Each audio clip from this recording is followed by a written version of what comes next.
10계명, 8계명부터 10계명 우리가 이제 마지막 부분을 다루는 순서가 됐는데요. 본문은 출애굽기 20장 15절부터 17절까지 되겠습니다. 같이 읽겠습니다. 시작. 도둑질하지 말라. 내 이웃에 대하여 거짓 증거하지 말라. 내 이웃의 집을 탐내지 말라. 내 이웃의 아내나 그의 남종이나 그의 여종이나 그의 소나 그의 나귀나 물은 내 이웃의 소유를 탐내지 말라. 저희가 10계명에 들어온 지 벌써 이제 6주째입니다. 그동안에 10계명에 대해서 우리가 좀 자세하게 알아보게 됐는데 오늘 드디어 이제 마지막 부분에 왔습니다. 8계명은 도둑질하지 말라, 9계명은 거짓 증거하지 말라, 10계명은 탐내지 말라.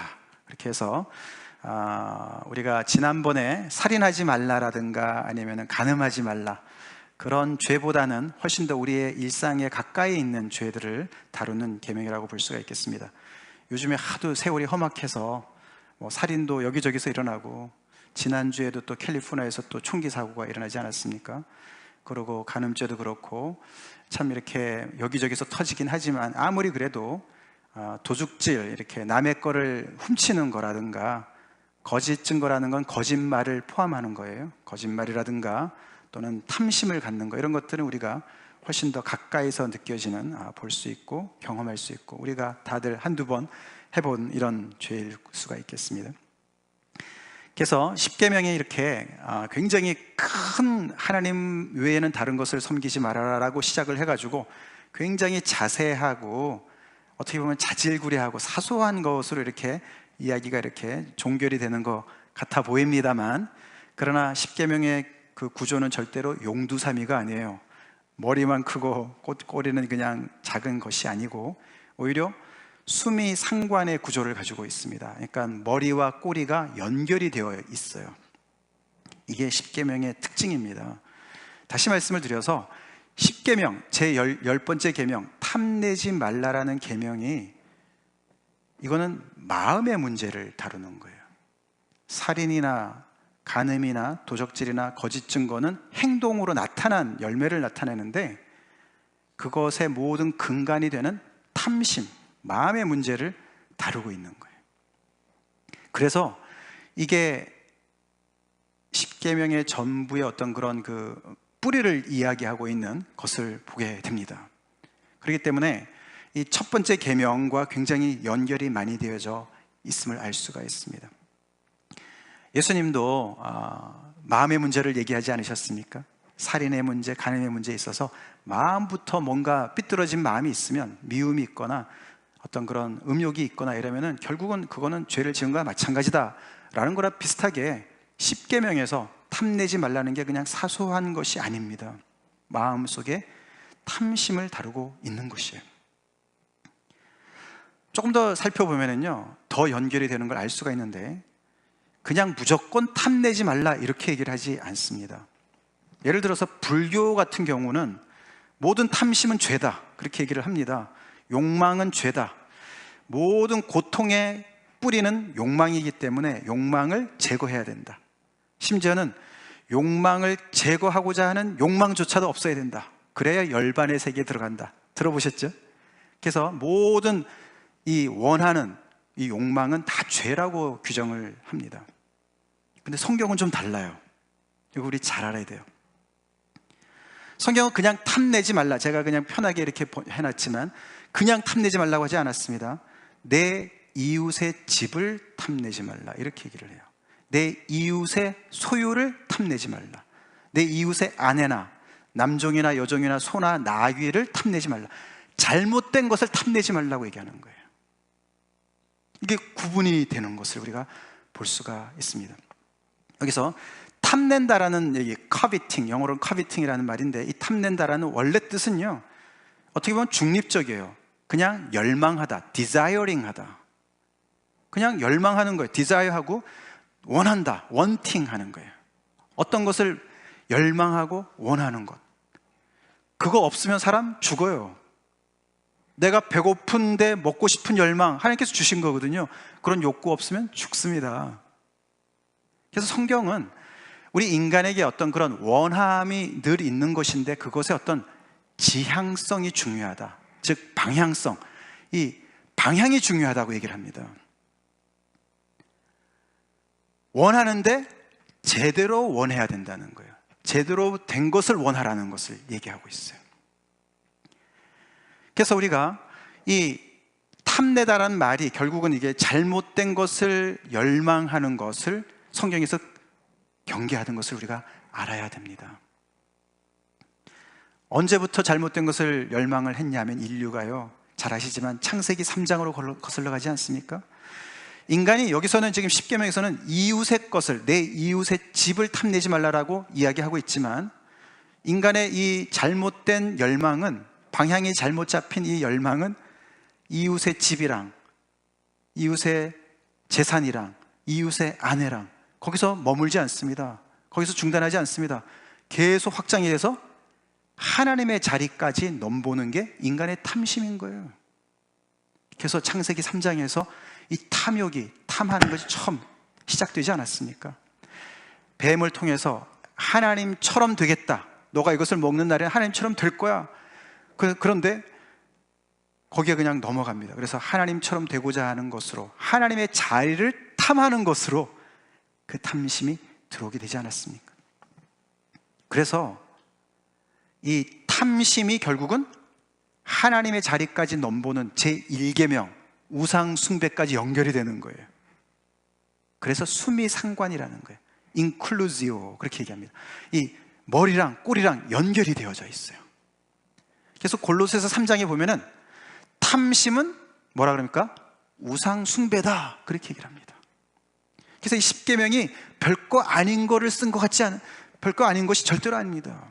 탐심이 결국에는 하나님의 자리까지 넘보는 인간의 잘못 삐뚤어진 지향성을 이야기하고 있어요. 모든 비뚤어진 우리들의 삶의 자세를 겨냥해서 이야기하는 것이에요.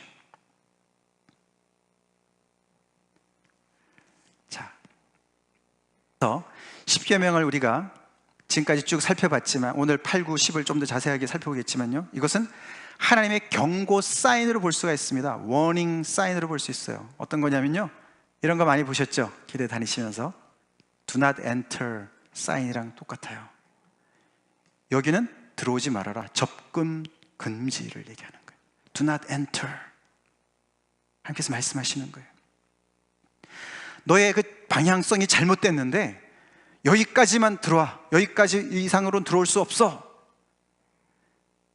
다른 사람의 생명 건들지 마라, 살인하지 마라, 다른 사람의 생명을 건드리는 그 안에까지 들어오지 말아라, 이웃의 아내를 탐하지 말아라.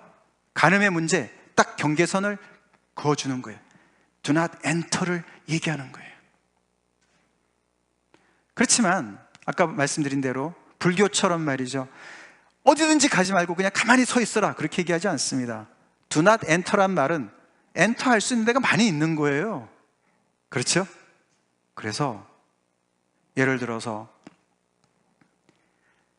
재물 같은 것들, 재물, 뭐 그리스도인들은 부자가 되면 죄입니까? 아니라는 거죠. 성경에서 그렇게 얘기 안 합니다. 하나님의 사람들이 부를 누리는 경우가 많이 있었어요. 그리스도인들 중에서도 부자들이 많이 있었어요. 예를 들어서 루디아 장사, 루디아, 그죠? 비단 장사 루디아 같은 경우, 그 재물로 어떻게 초대교회 바울의 그 사역을 많이 도와줬습니다. 그러니까 들어가도 되는 곳이 있는 거예요. 그 열망이 제대로 방향만 잡히면은 하나님에게 정말 쓰임받고 축복받을 수 있는 그 방향이 있는 거예요. 방향을 제대로 잡으라는 것이죠.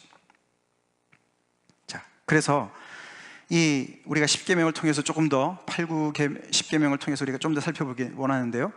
자, 8계명은 도둑질 말라, 도둑질하지 말아라. 그 말은 부당한 취득을 하지 말라는 얘기죠. 이 말은 내 것과 타인의 것이 구분된다는 전제하에 얘기가 가능해요. 그죠? 공유하고 있는데 무슨 도둑질이 성립합니까? 그죠? 그러니까 성경에서는 사유재산을 인정해요. 인정하죠? 소유권을 인정한다고요. 그래서 내 것이 있어요. 상대방 것이 있어요. 근데 그래서 내 것을 내가 열심히 땀 흘려서 그것을 버는 것 하나님께서 뭐라고 안 하세요. 그걸 욕심이라고 하지 않습니다. 그것은 제대로 된 열망인 것이에요. 근데 남의 것을 탐내는 경우, 내가 땀을 흘리지 않고서 남이 땀 흘린 것을 취하는 경우, 그게 도둑질이라는 거예요. 그걸 하지 말라는 거예요. 예를 들어서 남의 물건을 훔치는 것, 공금을 횡령하는 것, 내 거가 아닌데 공금 횡령, 뇌물을 수수하는 것, 공사비 다 받아놓고서 부실공사하는 것, 이런 거 다 도둑질이라는 거예요. 학생들 공부 안 하고서 A 맞으려고 하는 거, 컨닝하는 거, 그것도 도둑질이라는 거예요. 아시겠죠? 그래서 이런 것들을 하나님께서 금하는 것이, 대신 성경에서는 그렇게 도둑질하지 말고 오히려 뭐를 하라 그럽니까? 오히려 반대로 도둑질을 하지 말고 오히려 열심히 일하라 그러죠. 우리 에베소서 4장 28절에 보면은 도둑질하는 자는 다시 도둑질하지 말고 돌이켜 가난한 자에게 구제할 수 있도록 자기 손으로 수고하여 선한 일을 하라, 그렇게 명령합니다. 땀 흘려서 열심히 일하라고 얘기를 합니다. 도둑질하지 말고 열심히 일해서 땀을 흘려 일하고, 그래서 남을 구제하는 자리로 가라고 이야기를 합니다. 그리고 또 성경의 빌립보서에 보면은 바울이 얘기합니다. 있는 것을 자족할 줄 알으라고 얘기합니다. 하나님께서 허락하신 것들, 그것을 만족할 줄 알아라. 그리고 성경은 우리가 사유재산을 인정하기 때문에 내 것, 네 것이 구분이 있지만, 성경은 엄밀히 따져서 이거는 내 거야, 그렇기 때문에 내 마음대로 해도 돼 라고 가르치지 않습니다. 성경은 청직이라고 얘기합니다. 우리가 모든 것이 하나님에게 속해 있다, 모든 소유권은 하나님의 것이다, 하나님으로부터 잠시 맡김을 받은 것이다, 재물이든 시간이든 달란트든 자녀든 다 맡겼다, 하나님께서 나에게 맡겨주셨다. 그래서 그것을 잘 우리가 관리하고 그것을 책임을 스튜어드, 그것을 감당해야 된다라고 가르쳐주고 있습니다. 그래서 이 남의 것을 부당하게 취득하는 이런 것에 do not enter를 딱 하나님께서 세워 놓으신 것이죠. 그렇지만 우리는 거기서 머뭇거릴 것이 아니라 뒤를 돌아서 여기 말씀대로 우리는 열심히 땀을 흘릴 줄 알고, 그래서 여러분 되도록이면은 또 재물도 많이 모으시기 바래요. 정당한 방법으로 열심히 땀을 흘려서 일하세요. 그리고 그걸 가지고 이게 다 내 거야 그러지 마시고, 많이 받은 자는 많은 책임을 가지시고 그것을 더욱더 하나님의 나라를 위해서, 불우한 이웃을 위해서 쓰시는 여러분 되시길 간절히 축원합니다. 그렇게 하십시오. 그리고 내가 가지고 있는 것에 자족할 줄 알아야 돼요. 바울처럼 내가 부요한데도 처해봤고 내가 궁핍한데도 처해봤다. 우리 그렇지 않습니까? 이게 만족을 모르는 게 인간의 문제 아닙니까? 그죠? 자족을 어떻게 할 수가 있겠습니까? 그것은 하나님 안에서밖에 자족이 안 되는 것이죠. 부자가 나는 돈이 너무 많아서 큰일이야 이런 사람 하나도 없어요. 늘 모자라죠. 부자도 모자랍니다. 근데 자족한다는 이야기는 하나님이 나에게 주신 것에 내가 만족하고 감사할 줄 아는 마음을 얘기하는 거예요. 거기에서 머물 줄 아는 것을 얘기하는 것이에요. 구계명은 이것은 거짓 증거, 이웃에 대한 거짓 증거를 얘기합니다. 첫 번째는 이것은 위증을 얘기합니다. 법정에서 이웃에 대해서, 이웃을 어게인스트해서 거짓말을 하는 거예요. 이것은 특별히 이스라엘 백성들의 그 법 체계에 있어서는요, 증인의 역할이 굉장히 중요했거든요. 그래서 사형을, 살인한 죄, 예를 들어 살인죄를 우리가 그 사람들이 이제 집행할 때 증인이 없이는 절대로 하지 말라고 하나님께서 말씀하셨어요. 두세 사람의 증인이 꼭 있어야 된다. 그래서 이 증인의 역할이 굉장히 중요했습니다. 증거로 채택이 됐어요. 근데 거기다 대고 거짓말을 하면 어떻게 됩니까? 그러면 그 이웃의 생명도 위태하고 해하게 되는 것이고, 그리고 그렇게 그런 법적인 제도를 만들어 놓은 그 법 자체도 무너지는 것이에요. 그래서 거짓 증거하지 말라고 얘기를 합니다. 그러나 거기에서만 머물지 않고 일상생활에서의 거짓말까지 다 포함을 하고 있습니다. 거짓말, 여기는 온갖 거짓말이 다 들어갑니다. 우리가 언제 거짓말합니까? 있는 것보다 더 부풀릴 때 거짓말을 하게 되고, 이웃을 미워해서 모함하고 중상모략하고 수군거리고, 특별히 요즘에 인터넷 시대 말이에요. 뭐 누구 하나 글 잘못 올리면 말이죠, 그거 가지고 어떤 한 사람 매장하는 거 쉽습니다. 루머 시대잖아요, 그죠? 이런 모든 거짓말 하나님께서 금하시는 거예요. 우리가 빛의 자녀라면 우리는 에베소 5장 말씀처럼 착하고 의로워야 되고 진실해야 된다고 말씀하세요. 우리의 말은 얼마나 진실됩니까? 진실 쉬운 것 같지만 그렇지 않습니다. 진실한 것은 굉장한 용기를 요구합니다. 해야 될 때 말하는 거 굉장한 용기가 필요합니다.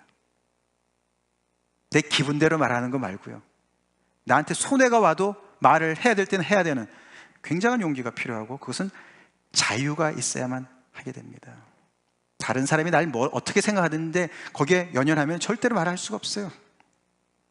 그래서 거짓말 안 하는 삶, 진실된 삶, 이거 난 진실해, 나는 진실할 수 있어, 아무리 우리가 정말 이렇게 마음을 다잡고 결심한다 그래도 쉽지 않은 거예요. 왜냐하면 우리는 주님 안에서 우리가 자유롭게 되지 않으면, 자유로운 영혼이 되지 않으면, 다른 사람의 시선으로부터 우리가 자유롭게 되지 않으면 우리는 늘 그 영향력 아래에 있거든요. 그래서 말을 해야 되는 때 묵인할 경우도 많이 있어요. 자, 맨 마지막 우리가 10계명은 이렇게 볼 수가 있습니다. 10번째 계명은 탐심은 뒤틀린 열망이다, 이렇게 볼 수가 있습니다. 뒤틀린 열망이다. 아까 말씀드린 대로 하나님께서 창조하시고 나서 아담과 하와에게 그들에게도 열망을 주셨어요. 하나님을 열심히 섬길 열망을 주셨거든요. 너희가 생육하고 번성하고 땅에 충만하고 하나님께서 주신 소명 따라서 열심히 살아라 말씀하셨거든요. 거기에 열망 없이 어떻게 그 일을 감당하겠습니까? 근데 그 열망이 뒤틀렸어요. 디스토르트 됐어요. 이게 왜곡이 되어가지고 그 열망이 어디를 향했습니까? 하나님의 자리를 향했어요. 이 뒤틀린 열망, 그 탐심, 그래서 이웃의 것을, 내 것이 아닌 것을 탐하는 마음이 가득 차 있는 것이죠.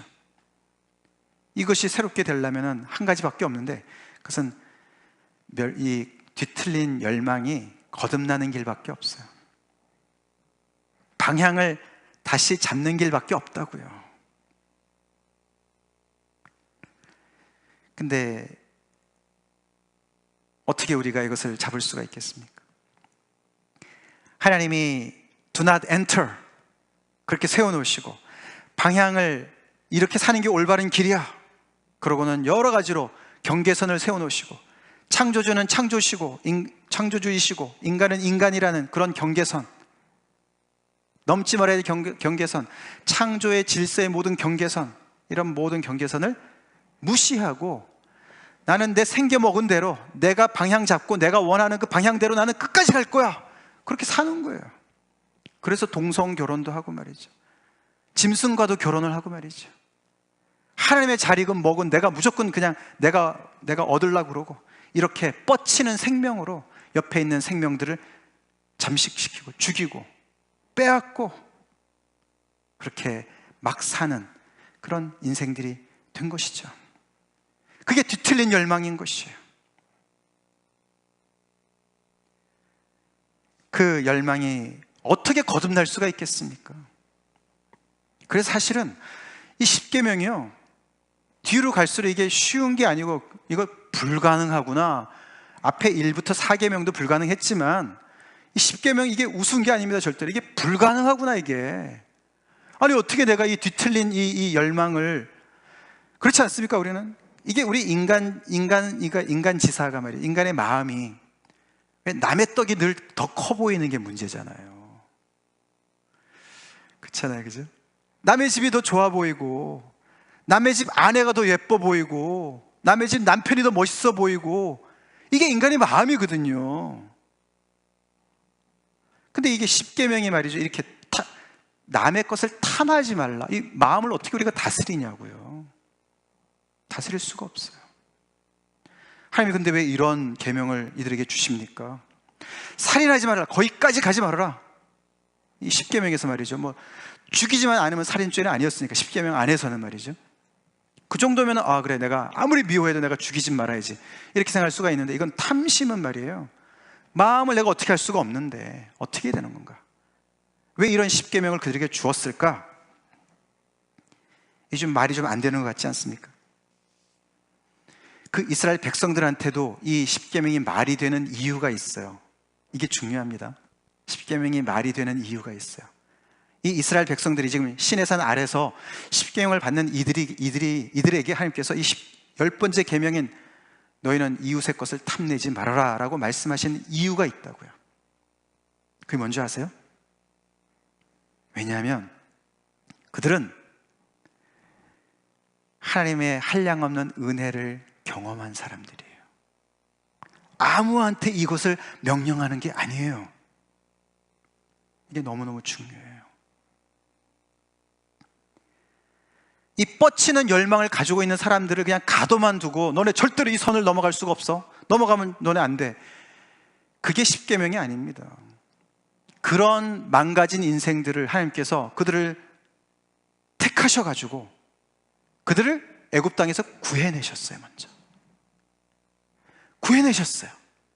그래서 그들도 그 바로 밑에 있을 때, 야, 우리는 언제나 인간답게 살 수 있냐, 우리도 좀 가정을 이루고 종처럼 맨날 일만 하지 말고 쉴 수도 있고,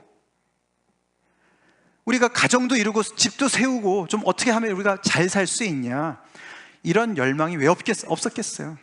근데 하나님이 그 소원을 이루어 주신 게 구원이에요.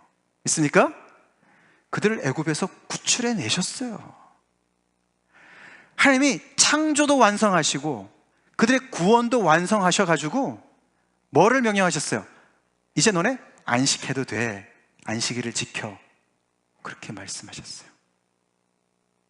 하나님이 배고픈 사람한테 먹을 걸 주지 않으시고 너는 쉬어라, 안식해라, 이렇게 말씀하실 것 같으세요?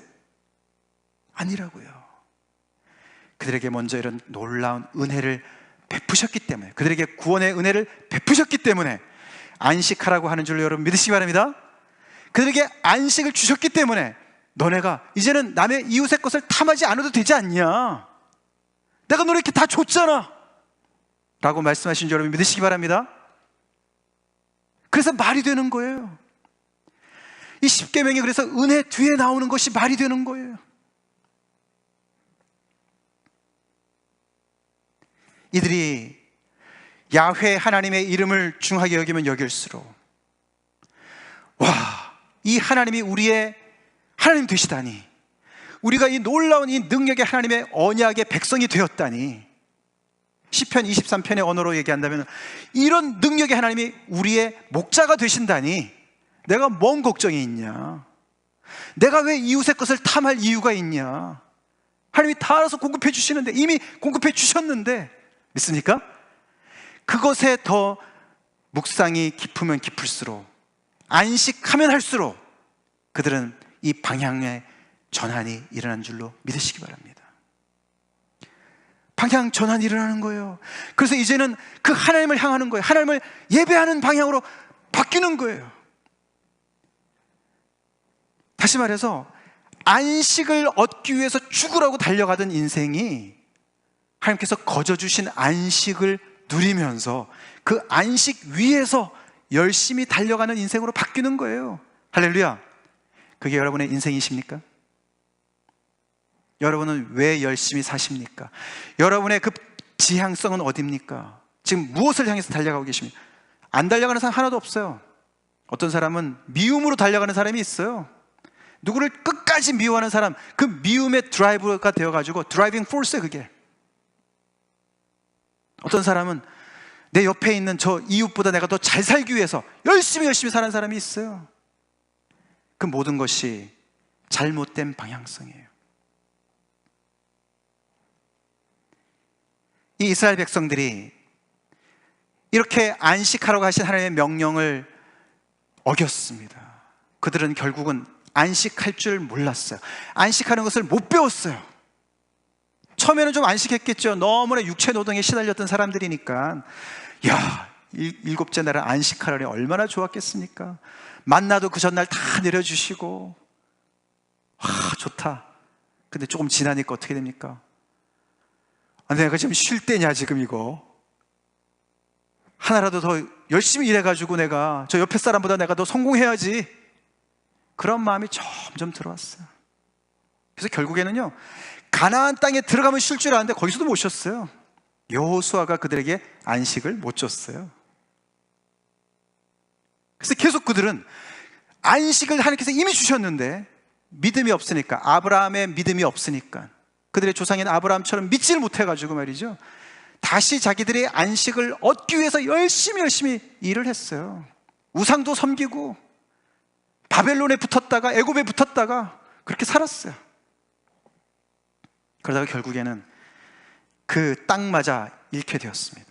바벨론에 다시 포로 신세가 되었어요.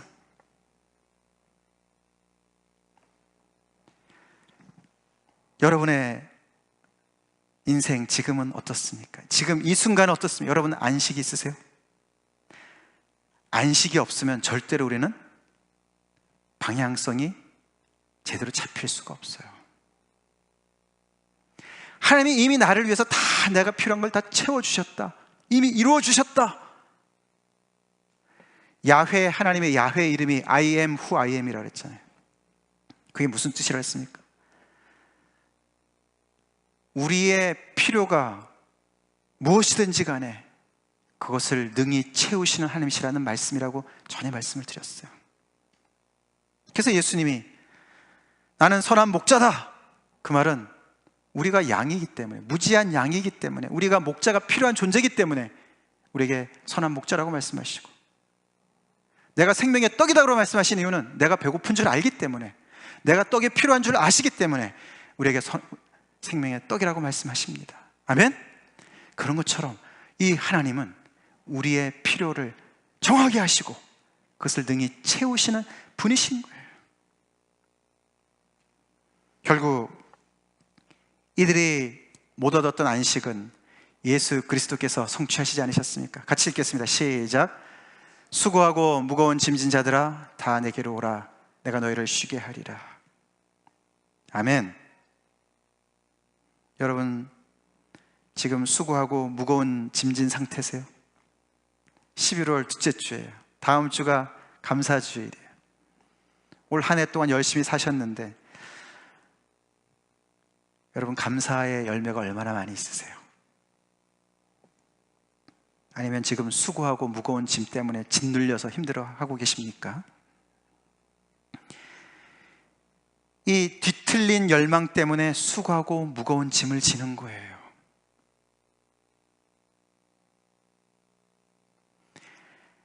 열심히 달려가는 건 똑같은데 안식 위에서 달려가는 것은요, 피곤치 않아요.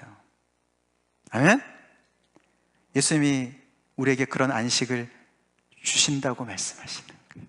예수님 안에 들어갔다는 얘기는 그런 안식을 얻었다는 것을 선포하는 것이에요. 여러분 안에 그런 안식이 있습니까?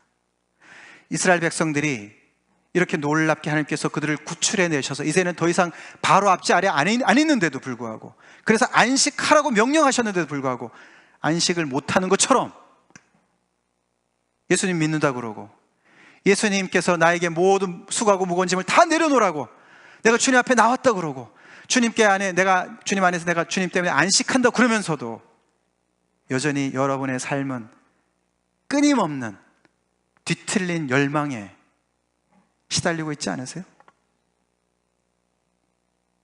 재물을 향한 열망, 범하지 말아야 되는 사람을 향한 열망, 야망, 이런 모든 것들 그냥 계속 끊임없이 쉴 새 없이 우리 마음속에 그냥 요동치는 그 열망 때문에 우리 안에 끝없는 수고와 짓눌리는 무거운 짐이 있는 거라고 주님이 말씀하세요.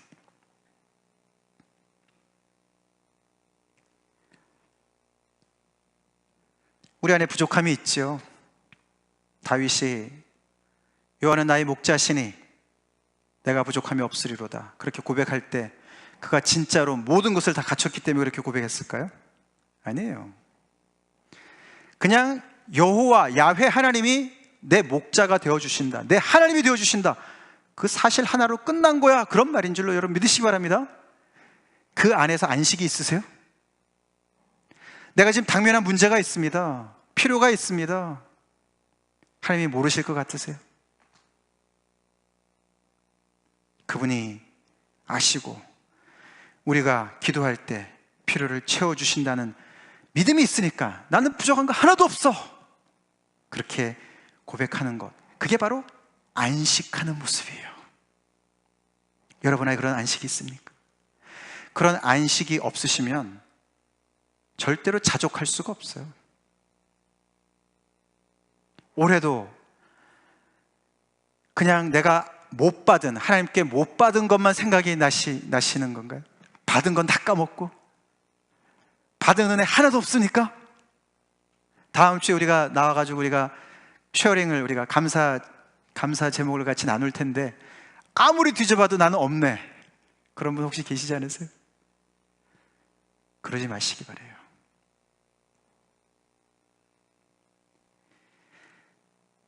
탐하지 말라, 이웃의 것을 탐하지 말라고 명령하신 하나님께서는 우리 필요를 이미 채우셨기 때문에 그러십니다. 그리스도 안에서 이미 체험받은 우리라는 거예요. 안 믿으면 그게 아닐 수 있습니다.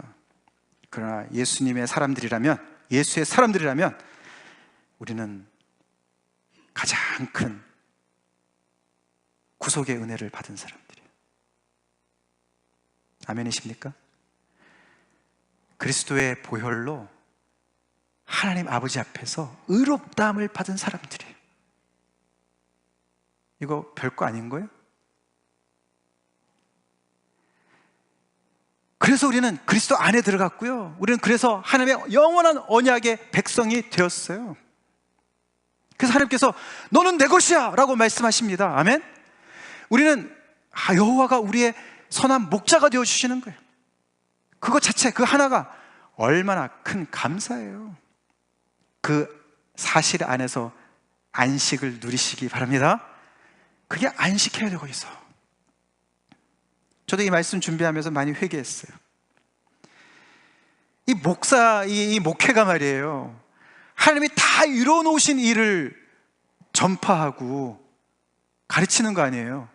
근데 마치 제가 막 구원을 이루는 것처럼 이 목사가 말이죠, 이것만큼 하나님의 영광을 가리는 게 어디 있어요?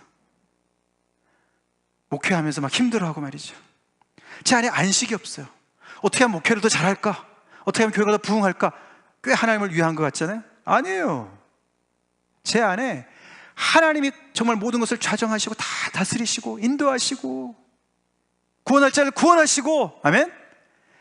하나님이 다 이루어 놓으신 것에 내가 안식하면서 열망을 가지고 열정을 가지고 주님을 섬기는 것이 아닌 때가 굉장히 많이 있어요. 여러분들 직장에서 열심히 일하시는 분들, 열심히 공부하는 학생들, 안식 위해서 열심히 하십시오. 거듭난 열정을 가지고 열심히 사시기 바랍니다. 예수님 믿는다고 그러고 게으름 피우는 학생들이 있어요. 가끔씩 기도 공부 하나도 안 하고 말이죠, 컨닝은 안 하는데 막 기도해가지고 가르쳐 달라 그러고, 말이 돼요 그거? 공부 하나도 안 했는데 말이죠, 시험 통과하려고 그러고. 성중 형제 막 찔리나 모르겠는데 공부 열심히 하세요. 우리 이제 성중 형제 중요한 시험을 앞두고 있는데 A나 맞으려고 그러고 안 된다는 거죠. 주님이 주신 시간과 머리를 가지고 부지런히 공부해야 돼요. 아멘? 비즈니스 하시는 분들 열심히 지혜를 모아서 열심히 일을 하셔야 돼요.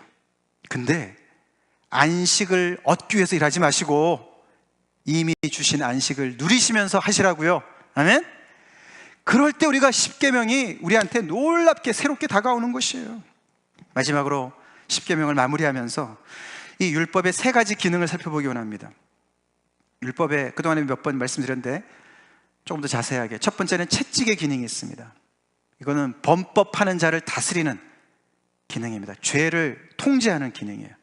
그래서 그 do not enter를 들어가게 되면은 거기에 법을 집행해야 해요. 그래서 질서를 잡는 것이죠. 그런 아주 굉장히 엄한 그런 그 법의 기능이 있습니다. 두 번째로는 거울의 기능이 있습니다. 이것은 거울이죠. 거울은 그냥 그 자리에 있어서 우리의 모습을 그대로 있는 그대로 비춰주지 않습니까? 그것처럼 계명이 우리의 모습을 그대로 비춰줍니다. 그래서 10계명을 통해서 제가 처음에 말씀드린 대로 나의 이 방향성이 굉장히 잘못됐었구나, 그 깨달으면은 10계명이 제대로 기능을 한 거예요. 내가 죄인이구나, 하나님 앞에 내가 내 이 모습으로는 절대 설 수 없구나, 그래서 나는 그리스도의 보혈의 공로가 필요하구나. 그러면 10계명이 역할을 감당한 겁니다. 아멘? 그렇게 되시길 바랍니다. 근데 거기서 머물지 않는다는 거예요. 여기서 이제 루터랑 켈빈이 싸웠습니다. 종교개혁자 아시죠? 루터는 여기까지만 얘기했습니다. 그리고 루터는 기본적으로 율법을 굉장히 은혜랑 상반되는 거로 생각을 했어요.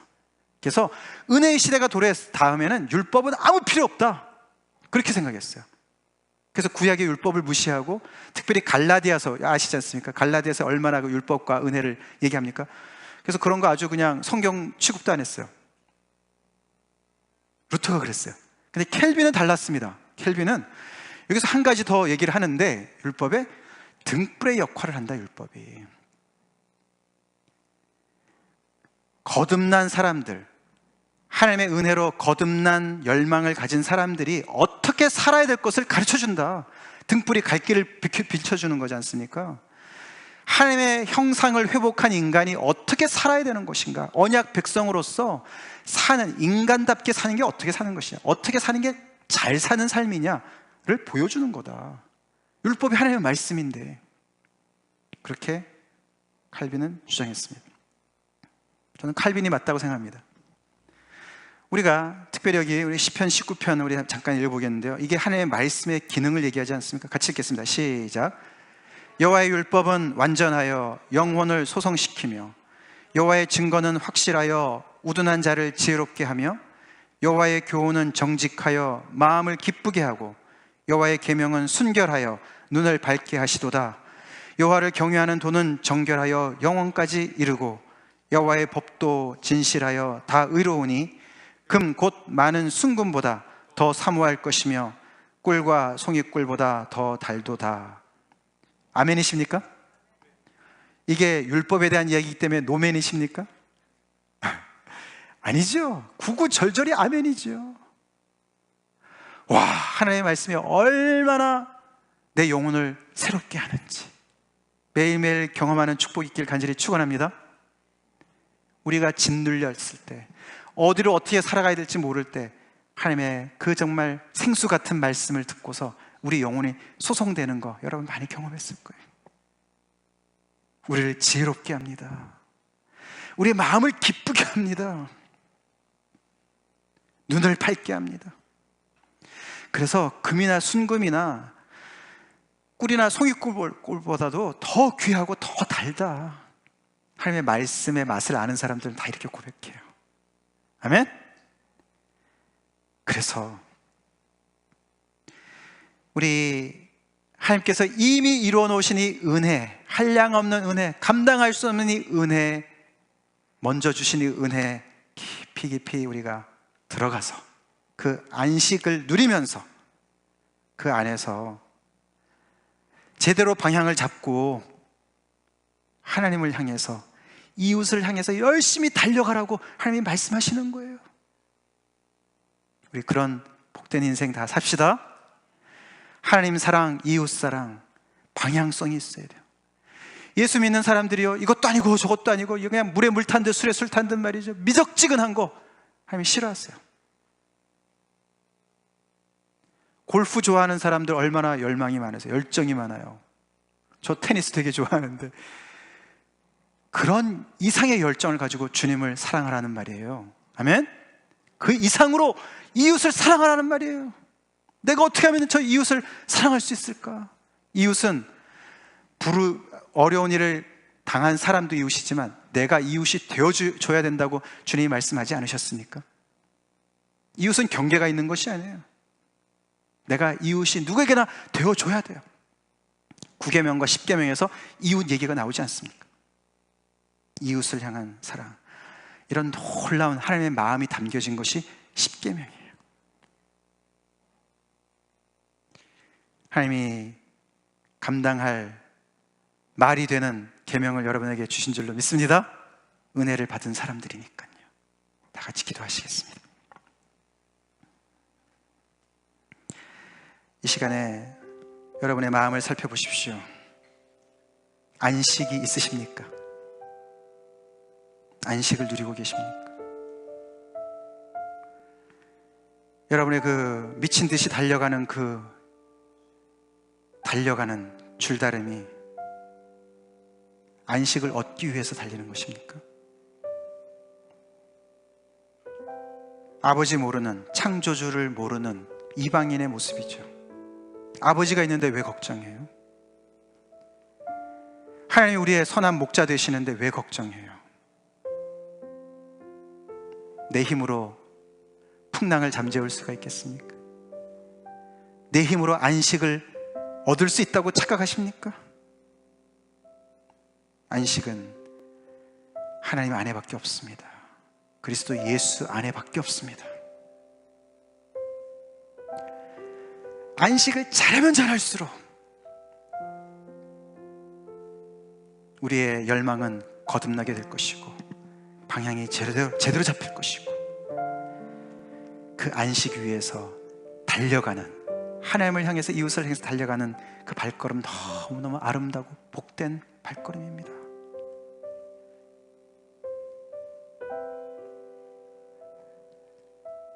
이제 막 애굽에서 나온 이 사람들, 3개월 넘짓 지난 이 사람들한테 하나님께서 이런 어마어마한 말씀을 해주시는 거예요.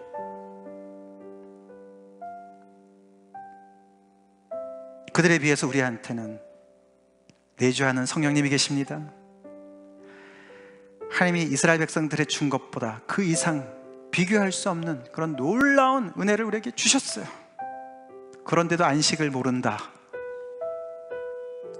나는 안식할 수 없다. 보통 문제가 아니에요. 회개해야 될 제목이에요. 왜 감사가 없습니까? 자족이 없습니까? 하나님을 무시하는 처사예요. 이런 모든 죄를 주님 앞에 우리 자백합시다.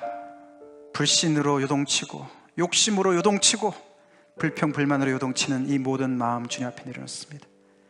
저의 열망의 방향이 바로 잡히게 하나님의 안식을 가르쳐 주세요. 수고하고 무거운 짐진 자들아, 다 내게로 오라. 내가 너희를 쉬게 하리라. 어마어마한 선포예요. 바다 물결을 밟으시는 하나님이시기 때문에 이런 말씀 하실 수 있는 거예요. 그 누가 이런 말을 할 수가 있겠습니까? 이 주님을 믿고, 믿든 믿지 않든, 이미 믿든 아직 안 믿든 이 주님 앞에 믿음을 가지고 나가길 간절히 기도합시다. 다 같이 기도하겠습니다.